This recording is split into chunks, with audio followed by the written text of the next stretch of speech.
जय भीम मित्रांनो, नमस्कार. कसे आहात सगळे? मजेत ना? असायलाच पाहिजे. आज माझ्या तिसऱ्या ब्लॉगमध्ये मी तुम्हा सर्वांचं स्वागत करते. तर ही आहे माझी नवीन सोबती.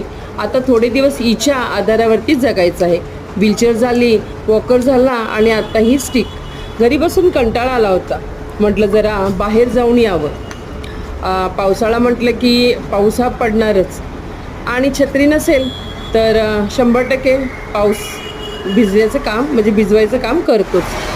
तर घरी परत निघाण्यासाठी जावं म्हटलं तर पाऊस खूप आला आणि भिजू नये म्हणून थोडी आधाराला उभी राहिले. थोड्या वेळाने पावसाला माझी दया आली असावी आणि पाऊस थांबला. त्याचे धन्यवाद घरापर्यंत मला पोचवल्याबद्दल. तर आता ह्या पावसाळ्यामध्ये खूप काळजी घ्यावी लागते. घसरण, कुठे शेवळ वगैरे असेल तर माझ्यासारख्या वॉकर व्हीलचेअर वगैरे कशाने जात असाल तर थोडंसं सावधगिरीने जावा. त्याच्यामुळे कसं होतं, आपला जीव खूप महत्त्वाचा आहे. आता मी अनुभवते म्हणून सांगते. तर घरी आल्यानंतर एक काम पेंडिंग होतं. म्हटलं चला त्यात माझाही हातभार थोडासा लागू दे म्हणून ब्रश घेतला आणि थोडंसं ते पेंडिंगचं काम कंप्लीट करण्याचा प्रयत्न केला. तर मजा येत होती थोडंसं काम करताना बघूनही.